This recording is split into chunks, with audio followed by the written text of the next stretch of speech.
recipe on how to make a delicious drink. It tastes just like coffee, and we're going to be making it from dandelion roots.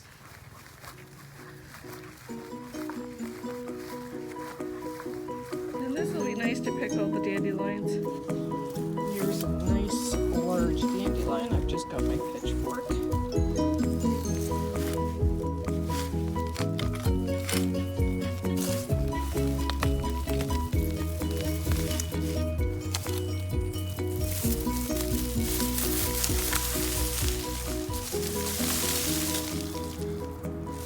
And there's our root, but we broke it off.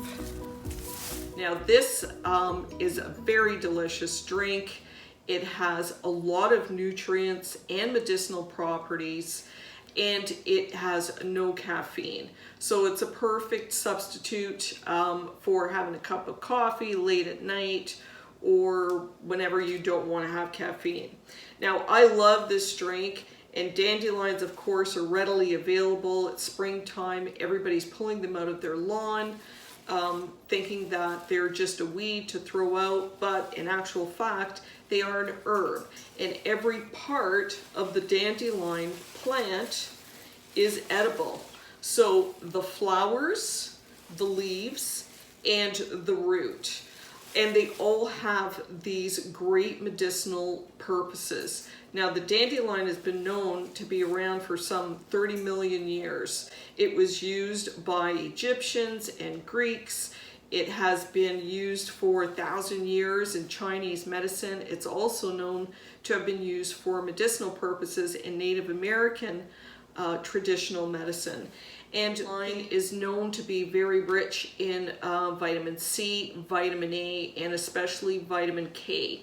It also has iron and calcium and potassium and other minerals. But the underlying, or the common thread throughout all of the benefits and medicinal uses for the dandelion was primarily used for stomach, digestion, and liver detoxification. So it is very good primarily in detoxifying the liver, helping the liver function better, so it in turn can detoxify some of the other organs in your body.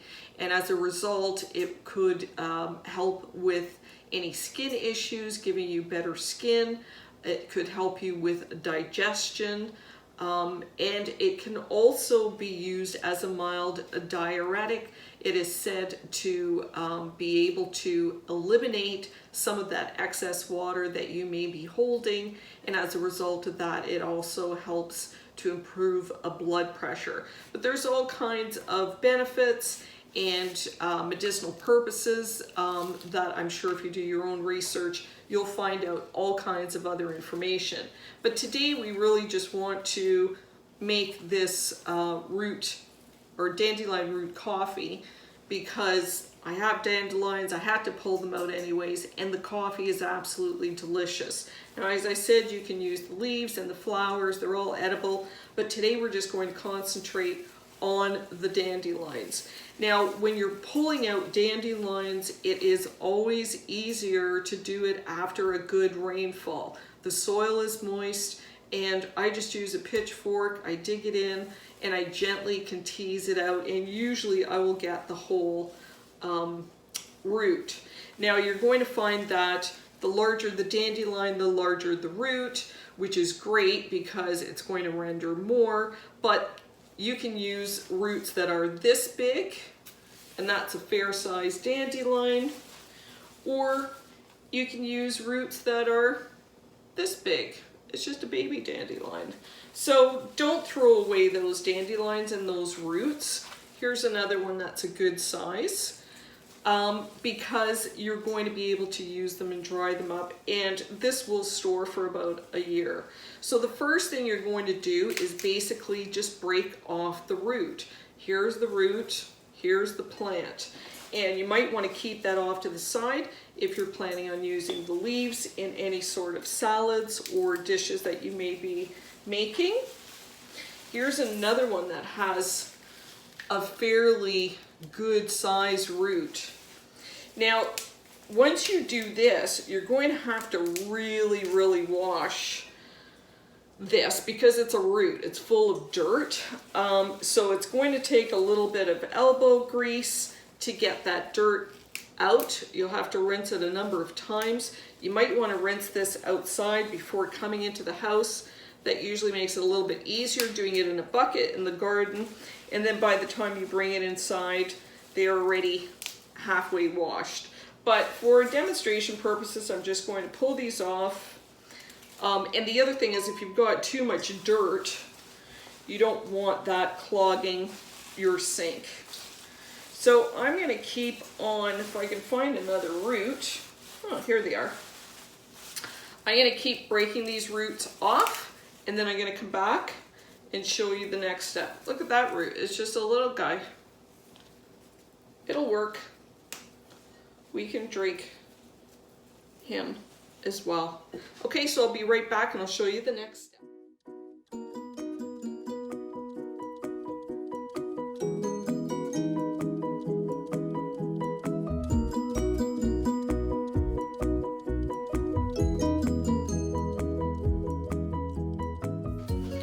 So I actually washed these in advance and I just let them sit overnight so they are pretty dry.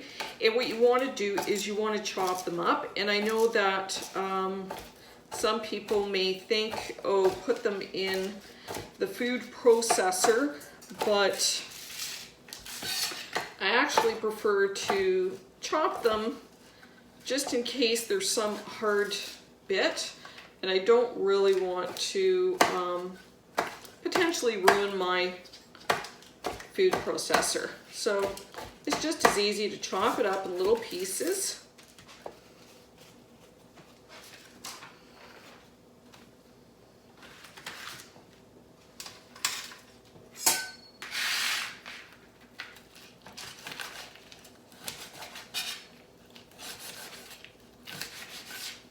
These can be a little tough, so you want to make sure that you've got a good sharp knife to be able to do this.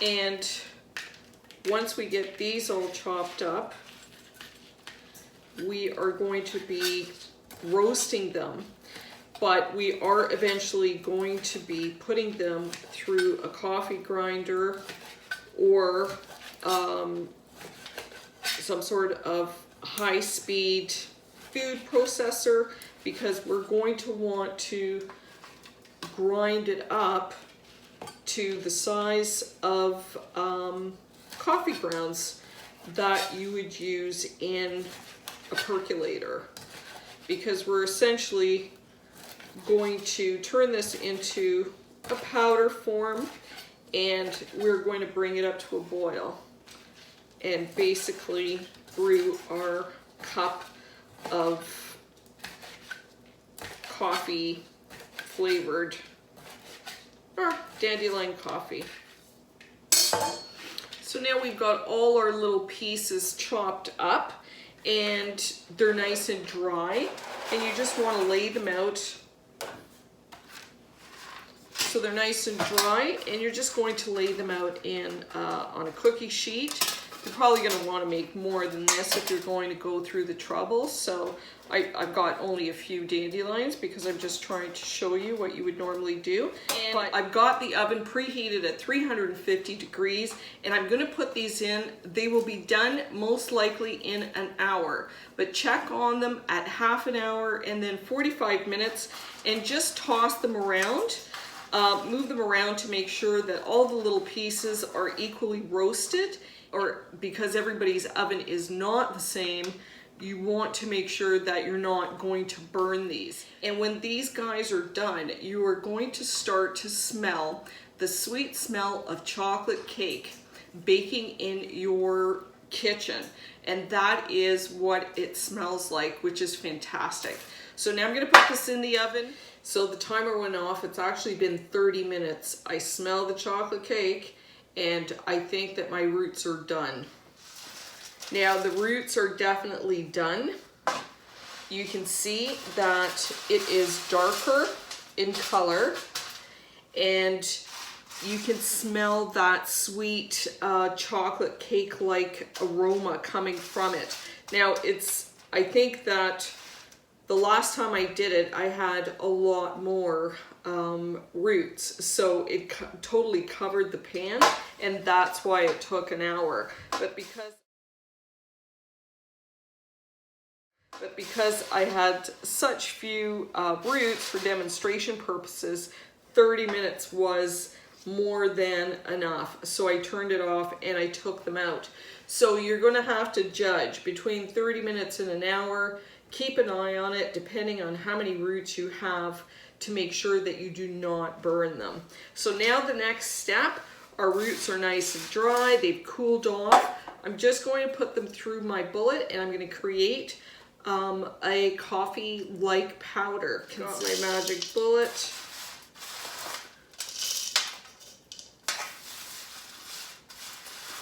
And this will work perfectly if you have a coffee grinder, because then you can grind it to a specific size. But we want to grind it into a fine powder so that we can boil it quickly.